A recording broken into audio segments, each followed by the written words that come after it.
Video देखने के लिए मोटिवेशनल कहानियों को सब्सक्राइब, लाइक एंड शेयर कीजिए। एक गांव में 10 वर्षीय बसंत नाम का अपाहिज बालक रहता था। बसंत के पिता गांव के मुखिया थे। बसंत का बड़ा भाई बसंत को बिल्कुल भी पसंद नहीं करता था। एक दिन की बात है, बसंत गांव में उदास बैठा हुआ था कि तभी उसकी ही उम्र का आकाश वहां पर अचानक गिर गया। अरे, क्या हुआ तुम्हें? सामने इतना बड़ा पत्थर है, तुम्हें दिखाई नहीं दिया? वो क्या है ना, मुझे आंखों से नहीं दिखता है। मैं अंधा हूँ। ये तो बैसाखी है। क्या तुम चल नहीं सकते? मुझे चलने के लिए बैसाखी की जरूरत पड़ती है। तब तो हम दोनों एक से हुए। तुम रहते कहाँ हो? मेरा इस दुनिया में कोई नहीं है। मैं अनाथ हूँ। उस दिन के बाद आकाश और बसंत में गहरी दोस्ती हो गई। मगर कुछ दिन बाद अचानक आकाश गायब हो गया। बसंत ने उसे बहुत ढूंढा, मगर वो नहीं मिला। आकाश का इंतजार करते हुए बसंत जवान हो गया। एक दिन बसंत अपने कमरे में गहरी नींद सो रहा था कि तभी उसकी बड़ी भाभी गुस्से से कमरे में आ गई। अरे, दोपहर के 11 बज रहे हैं लाट साहब, सब्जी नहीं लानी? क्या दोपहर के 11 बज गए? क्षमा करना भाभी। क्या है कि कल मुझे पूरी रात नींद नहीं आई। तुम कोई कामकाज तो करते हो नहीं। तुम्हारा काम तो बस बैसाखी पकड़कर इधर उधर डोलना रह गया है। बसंत बेचारा बैसाखी पकड़े हुए बाजार चला गया। बसंत घर चला गया। बसंत को देखकर बिंदिया आग बबूला हो गई। 11 बजे बाजार गए थे, पर अब 12 बज रहे हैं। इतनी देर में तो पूरी सब्जी मार्केट खरीद कर ले आती हूँ मैं। ये कैसी बात कर रही हो आप भाभी? भाभी, आप तो जानती हैं कि मैं अपाहिज हूँ। मैं आम लोगों की तरह जल्दी जल्दी नहीं चल सकता। मुझे तो कदम कदम पर इस बैसाखी की जरूरत पड़ती है। जुबान लड़ाता है बदतमीज। तभी बसंत का भाई कल्लन आ गया। क्या हुआ? इतना नाराज क्यों हो रही हो? देखिए जी, 11 बजे बाजार गया था, 12 बजे लौटा है। 1 घंटे से इसका इंतजार कर रही हूँ मैं। सही किया तुमने। वैसे भी पिताजी ने इसे बहुत ज्यादा सर पर चढ़ा रखा है। बसंत अपने कमरे में बैठ गया। दोपहर में उसे किसी ने खाना भी नहीं दिया। शाम को उसके पिता मुखिया उसके कमरे में आ गए। क्या बात है बसंत? इतने गुमसुम क्यों बैठे हुए हो? पिताजी, बस ऐसे ही कुछ सोच रहा था। बसंत, मैं तुम्हारी आंख पढ़ सकता हूँ। तुम्हारी आंखों को देखकर मैं समझ गया कि किसी ने तुमसे कुछ कहा है और तुम भूखे भी लगते हो। मैं क्या करूं पिताजी? भाभी हमेशा मुझसे बगैर किसी बात के झगड़ा करती रहती है। तो तुम इसलिए उदास बैठे हुए हो बसंत? अपनी भाभी की बात पर ज्यादा ध्यान मत दिया करो। मुझे तुम्हारी बहुत चिंता होती है बसंत कि मेरे बाद पता नहीं तुम्हारा क्या होगा।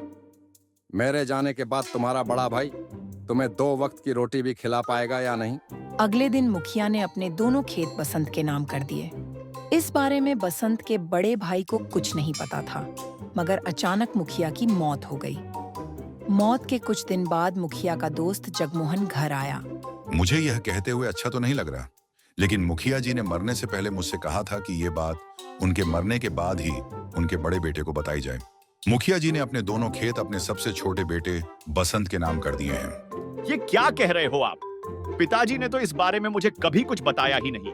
शायद उन्हें लगता था कि उनके मरने के बाद तुम बसंत को और ज्यादा परेशान करोगे, इसलिए उन्होंने अपने दोनों खेत छोटे बेटे के नाम कर दिए। इतना कहकर जगमोहन वहां से चला गया।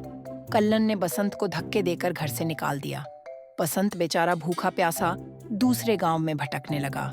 एक रात बसंत भूखा प्यासा जुगियापुर गांव में टहल रहा था कि तभी उसकी नजर एक व्यक्ति पर पड़ी जो घास पर बैठा हुआ भोजन कर रहा था। भोजन को देखकर बसंत के मुंह में पानी आ गया। वह सीधा उस व्यक्ति की ओर चला गया। भैया, क्या मुझे भी कुछ खाने को दोगे? उस व्यक्ति ने उंगलियों से टटोलते हुए एक रोटी का टुकड़ा बसंत को दे दिया। मेरा नाम आकाश है। आकाश?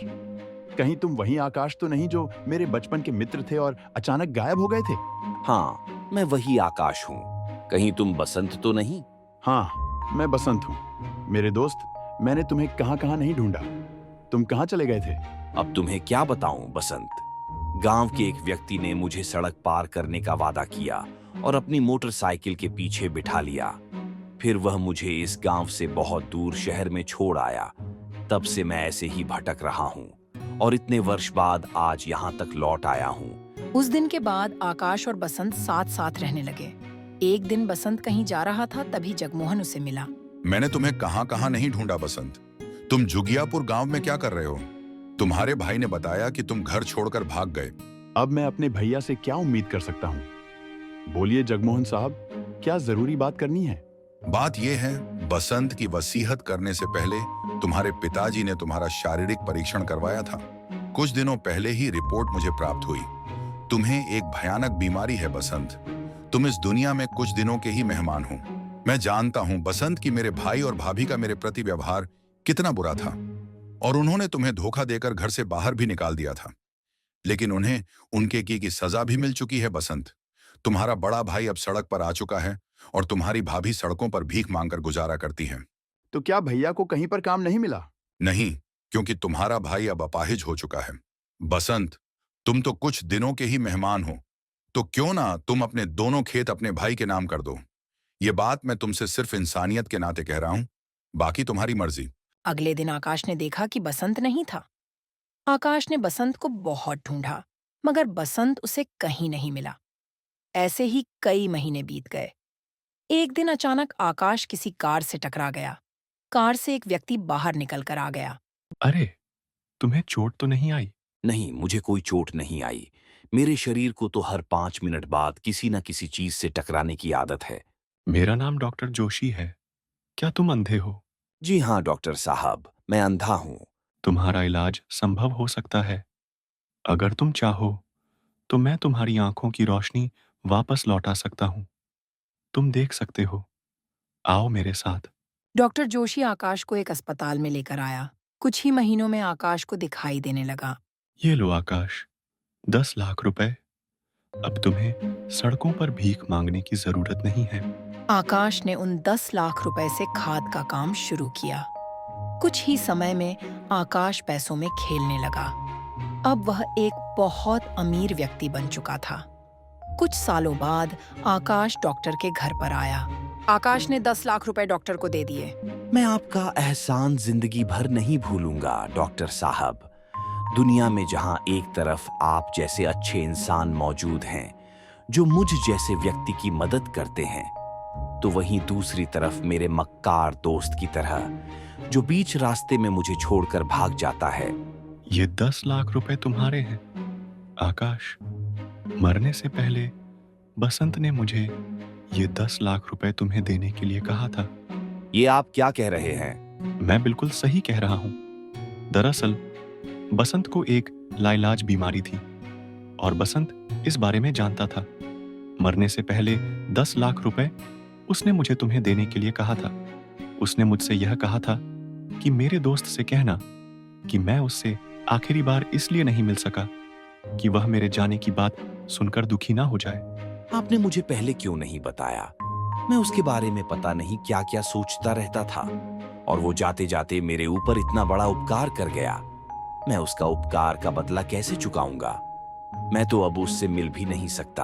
आकाश, तुम जिन आंखों से आज इस संसार को देख रहे हो वो और किसी की नहीं बल्कि तुम्हारे दोस्त बसंत की आंखें हैं।